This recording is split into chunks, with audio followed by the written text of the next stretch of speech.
Mish, tell me about the Harris team, where they are today, what they're doing, who they're getting out there, how effective Obama was. Give me everything.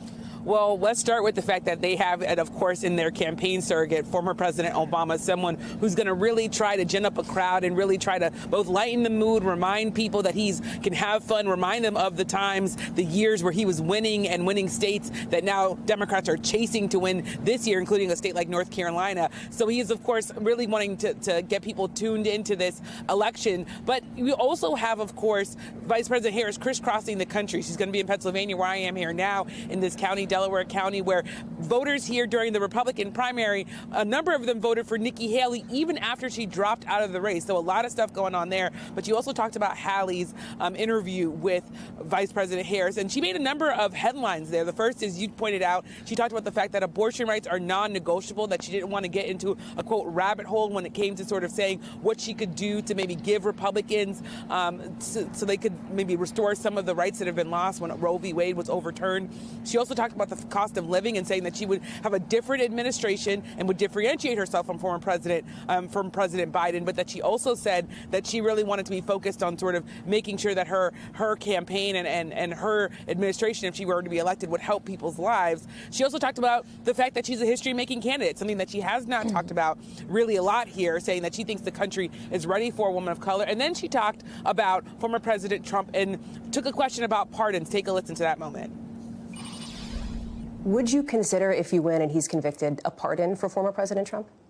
I'm not going to get into those hypotheticals. I'm focused on the next 14 days. But do you believe, is there any part of you that subscribes to the argument that has been made in the past that a pardon could help bring America together, could help unify the country and move on? Let me tell you what's going to help us move on. I get elected president of the United States. We've also got our hands, NBC has obtained a memo from the Harris campaign that is underscoring some of the reporting I was doing earlier this week, which is that the Harris campaign is getting ready for election security. And in doing that, they're assembling a team of lawyers and getting ready for legal filings. They already are pointing out that Republicans have filed a number of lawsuits preemptively. They are getting ready for the idea that former President Trump might declare victory if there's no results, or might lose the election and then try to win it back, wrestle it back through the court. So that memo really walks through interested parties, and those are really Democrats that are going to be looking at this, how the Harris campaign and the Harris team is assembling all of this to get ready for what might be a long, hard fight as former President Trump is continuing to sort of already sow doubts about whether or not this election is one that can be trusted. Yeah, they've opened their eyes to the possibility of what can happen. Jeff Bennett, let's talk about the Obamas. They're out there on the campaign trail. Michelle Obama is going to get out there as well. How effective are they at communicating with that sliver of voters who are unsure? Well, the Obamas are really unmatched when it comes to that retail politicking, when it comes to making things plain for folks.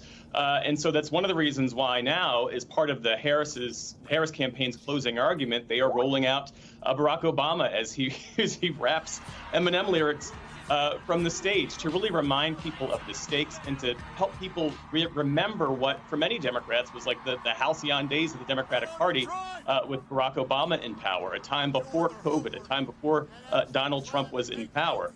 And Barack Obama also has a way of conveying what he sees as the potential, what would potentially happen if you have an unchained Donald Trump back in the White House, particularly with the conservative majority on the Supreme Court giving him immunity for anything that he would decide to do in office if he's reelected. And so that is, in many ways, how the campaign sees Barack Obama. And Michelle Obama, when she hits the trail in Atlanta, to be effective messengers for the Harris-Walz campaign. Effective messengers, Jeremy. Has she been an effective messenger herself? Has it been the right move? I mean, now it's hard to say because we're 2 weeks out. We're going to find out in 2 weeks whether it was the right move. But do they feel confident that going out with Liz Cheney and making so many appearances with such a conservative Republican in these battleground communities looking for suburban women, is that the best use of her time right now? How do they feel about it? On the one hand, I feel like watching her campaign with Liz Cheney and invoking John McCain and going for that, suburban former Republican, kind of the Bush-Romney Republican vote, it reminds me of a Democrat's idea of what they think Republicans want, kind of like an old person's idea of what they think young people like. But on the other hand, this election is going to be decided on the margins with just within inches.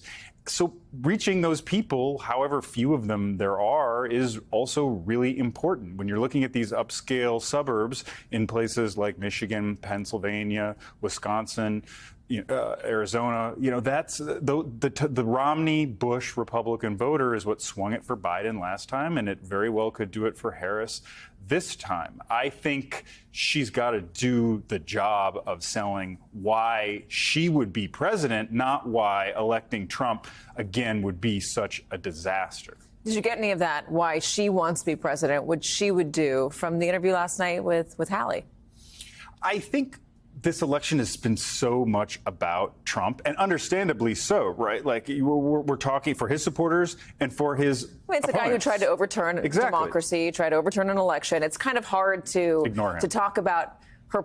It is difficult to talk about her policy and what she plans on doing as if it's on the same level with a guy who literally tried to end our Constitution as we know it by saying that he won when he did not win. Yeah, that's exactly right. And so I think people have kind of a limited attention span for an affirmative message from her. That some will say in these interviews that I've done with voters, yeah, we want to hear more about her policy, but at the end of the day, do they really? It's more just about a feeling, I think, for those few who can be persuaded one way or the other.